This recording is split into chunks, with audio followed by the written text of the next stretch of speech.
El camino hacia el Hotel Montaña Gris era estrecho y sinuoso, flanqueado por árboles altos y retorcidos cuyas ramas se entrelazaban sobre la carretera como dedos huesudos tratando de atraparlo. Daniel había estado conduciendo durante horas, y el GPS había dejado de funcionar hacía rato. Solo confiaba en las indicaciones que le había dado la dueña del hotel por teléfono. Siga el camino hasta que vea una puerta de hierro oxidada. Gire a la izquierda y siga subiendo hasta que llegue al hotel. El cielo estaba cubierto de nubes grises, y una llovizna fría golpeaba el parabrisas.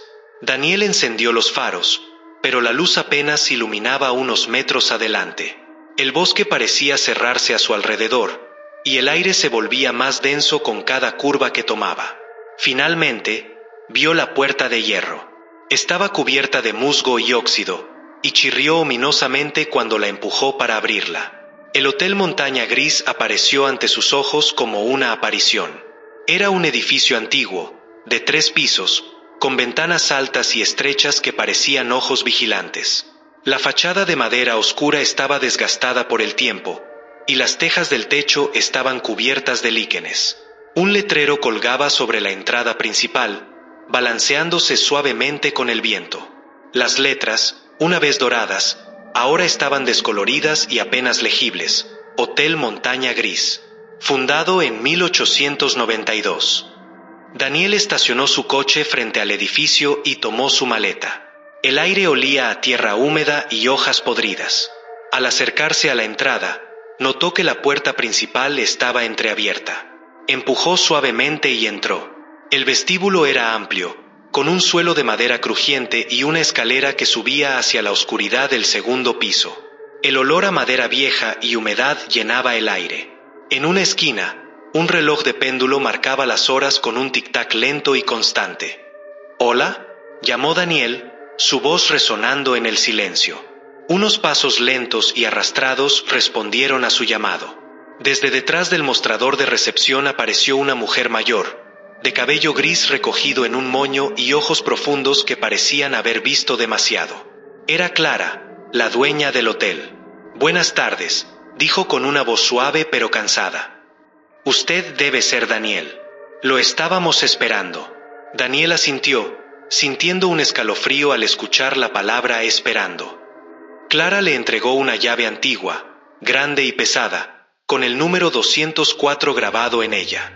«Su habitación está en el segundo piso, al final del pasillo», explicó. «Espero que sea de su agrado. Si necesita algo, no dude en llamarme». Daniel subió las escaleras, cada escalón crujiendo bajo su peso. El pasillo del segundo piso estaba iluminado por una sola bombilla colgante que parpadeaba intermitentemente, proyectando sombras que parecían moverse por su propia voluntad. La habitación 204 estaba al final, justo al lado de otra puerta cerrada con el número 205. Daniel abrió la puerta de su habitación y entró. La habitación era sencilla pero acogedora. Tenía una cama grande, un escritorio de madera oscura y una ventana que daba al bosque. Daniel dejó su maleta en el suelo y se sentó en la cama, sintiendo el cansancio del viaje en cada hueso. Decidió descansar un poco antes de explorar el lugar. Pero al caer la noche, algo cambió. Daniel se despertó sobresaltado. No estaba seguro de que lo había despertado, pero algo en el aire se sentía diferente. El silencio del hotel era abrumador, como si el edificio estuviera conteniendo la respiración. Entonces lo escuchó, un sonido bajo y distante, como un gemido que se filtraba por las paredes. Era un violín. Daniel se levantó y se acercó a la pared que compartía con la habitación contigua. El sonido era siniestro, como si las notas estuvieran torcidas, como si el instrumento estuviera llorando o gritando. No era una melodía, sino algo más primitivo, más oscuro. Daniel intentó ignorarlo, pero el sonido era imposible de evitar. Se filtraba por las paredes, resonaba en su mente y lo mantenía despierto. Finalmente, el sonido cesó. Daniel miró el reloj en su mesita de noche, las 3:07 de la mañana. El silencio que siguió fue aún más perturbador que la música. Se quedó despierto, mirando al techo, preguntándose qué clase de persona tocaría un violín a esa hora de la noche. Al día siguiente, Daniel decidió investigar. Bajó a la recepción, donde Clara lo recibió con una sonrisa amable pero cansada. Le preguntó sobre el hombre de la habitación contigua. Clara se quedó callada por un momento, como si estuviera considerando si decirle la verdad o no. Finalmente, suspiró y comenzó a hablar. Ese hombre se llama Ezequiel Morán. Llegó aquí hace muchos años, cuando yo era apenas una niña. Era un músico famoso, uno de los mejores violinistas del mundo. Tenía todo: fama, dinero, admiradores. Pero un día, todo cambió. Llegó al hotel con ese violín, un instrumento viejo y extraño, tallado con símbolos que nadie podía entender. Desde entonces, no ha salido de aquí. Daniel sintió un escalofrío. ¿Qué pasó con él?, preguntó. Clara bajó la voz, como si temiera que alguien más pudiera escucharla. Dicen que el violín está maldito. Ezequiel lo adquirió en una subasta, y desde ese momento, su vida cambió para siempre. El violín le dio todo lo que quería, pero a un precio terrible. Si intentas deshacerte de él, pierdes todo: tu fama, tu fortuna, incluso tu cordura. Y debes tocarlo cada noche, sin falta, o el dolor será insoportable. Es una maldición que no tiene fin. Esa noche, el sonido del violín fue más intenso que nunca. Las notas parecían retorcerse en el aire, susurrando cosas que no podía entender. Daniel no pudo resistir la tentación. Salió de su habitación y se acercó a la puerta contigua. La luz bajo la puerta era tenue, casi mortecina. Con el corazón latiendo con fuerza, llamó suavemente. No hubo respuesta. Finalmente, decidió abrir la puerta. La habitación estaba vacía. No había rastro de Ezequiel, pero en el centro de la habitación, sobre una mesa desgastada, había un estuche de violín viejo y polvoriento. Daniel se acercó con cautela. Al abrir el estuche, encontró el violín. Los símbolos tallados en la madera parecían brillar débilmente bajo la luz de la luna. Eran runas antiguas, símbolos que no pertenecían a ningún idioma conocido. Daniel extendió la mano para tocarlo, pero en ese momento escuchó un susurro, una voz que parecía venir de todas partes y de ninguna. Tócalo, tócalo y serás grande. Asustado, Daniel retrocedió y salió de la habitación. Pero esa noche no pudo dormir. El violín lo llamaba. Su sonido resonaba en su mente incluso cuando no estaba siendo tocado. Al día siguiente, Daniel decidió hablar con Ezequiel. Lo encontró en el jardín del hotel, sentado en un banco, con el violín apoyado a su lado. El hombre tenía una mirada vacía, como si ya no estuviera completamente presente. Daniel se sentó a su lado y le preguntó sobre el violín. Ezequiel lo miró con ojos cansados y comenzó a hablar en un tono monótono, como si estuviera recitando una historia que había contado 1000 veces. Lo compré en una subasta hace muchos años. Pensé que era mi oportunidad de alcanzar la grandeza. Y lo hice. El violín me dio todo lo que quería: fama, fortuna, admiradores, pero también me quitó todo. No puedes deshacerte de él, ¿sabes? Una vez que lo tocas, te pertenece. Y si intentas liberarte, perderás todo. Todo. Daniel sintió un nudo en el estómago. ¿Y si alguien más lo toca?, preguntó, casi sin querer escuchar la respuesta. Ezequiel sonrió tristemente. Entonces la maldición pasará a ellos. Pero yo nunca seré libre. Tengo que tocarlo cada noche, o el dolor será insoportable. Es el precio que debo pagar. Esa noche, Daniel escuchó de nuevo el sonido del violín, pero esta vez era diferente. Las notas eran más intensas, más urgentes, como si estuvieran llamándolo directamente a él.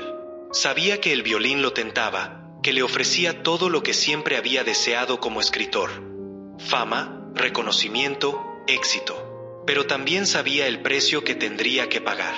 Al amanecer, Daniel empacó sus cosas y dejó el hotel. No podía arriesgarse a caer en la misma trampa que Ezequiel. Pero mientras caminaba por el sendero que lo llevaba de vuelta a la civilización, escuchó un susurro en el viento, una voz que decía: volverás, volverás por mí.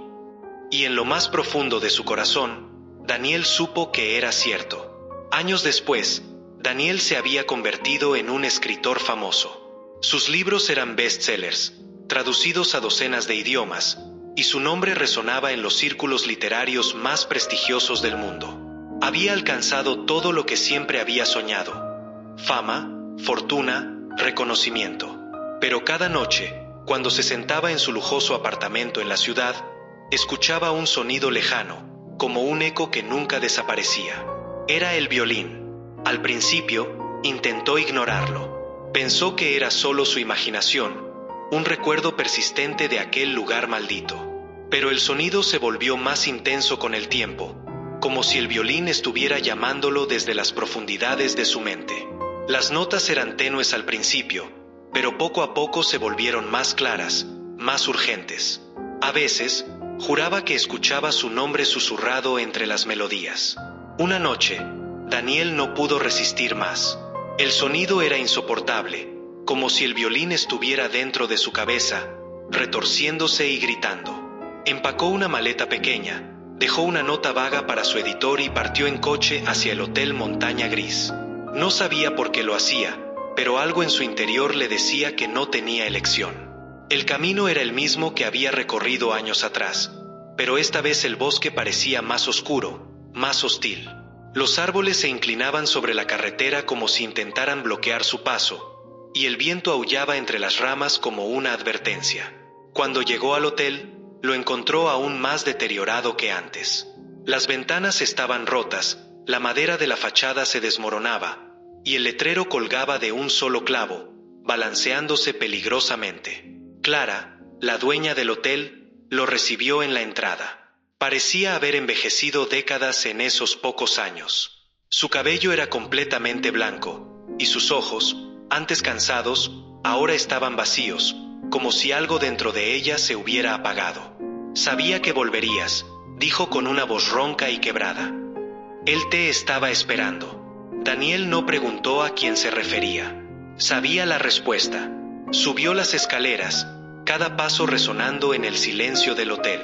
El pasillo del segundo piso estaba en penumbras, y la bombilla colgante que antes parpadeaba ahora estaba apagada. La habitación 205 estaba entreabierta, y una luz tenue se filtraba por la rendija. Al entrar, encontró el estuche de violín sobre la mesa, exactamente donde lo había dejado años atrás. Pero esta vez, el ambiente era diferente. El aire era pesado, como si la habitación estuviera llena de una presencia invisible. Los símbolos tallados en el violín brillaban con una luz propia, pulsando suavemente, como si estuvieran vivos. Daniel extendió la mano, sintiendo como el aire a su alrededor se volvía más frío. En ese momento, escuchó una voz, baja y gutural, que parecía venir de todas partes y de ninguna. «Tócalo, tócalo y serás grande». Con manos temblorosas, tomó el violín. En el instante en que sus dedos tocaron las cuerdas, una oleada de energía lo recorrió, como si algo oscuro y antiguo se hubiera despertado. El sonido que salió del instrumento no era humano.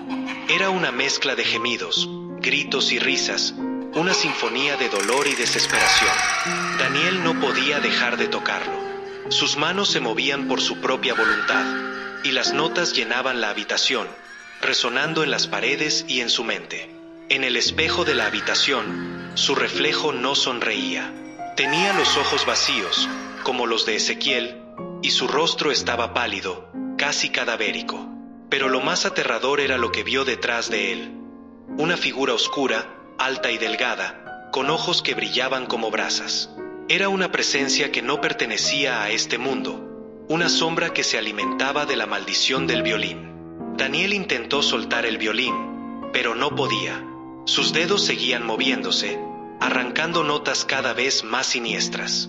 La figura detrás de él se acercó, y sintió un frío intenso en su espalda. La voz susurró de nuevo, esta vez directamente en su oído: «Nunca serás libre». Y entonces, Daniel entendió. La maldición no solo era tocar el violín cada noche, era convertirse en parte de algo mucho más grande, algo que había existido durante siglos, pasando de una víctima a otra. El violín no era solo un instrumento, era una puerta, y él había abierto esa puerta. En la distancia, el sonido del violín continuó, esperando a la siguiente víctima. Y en el Hotel Montaña Gris, la luz de la habitación 205 nunca se apagó.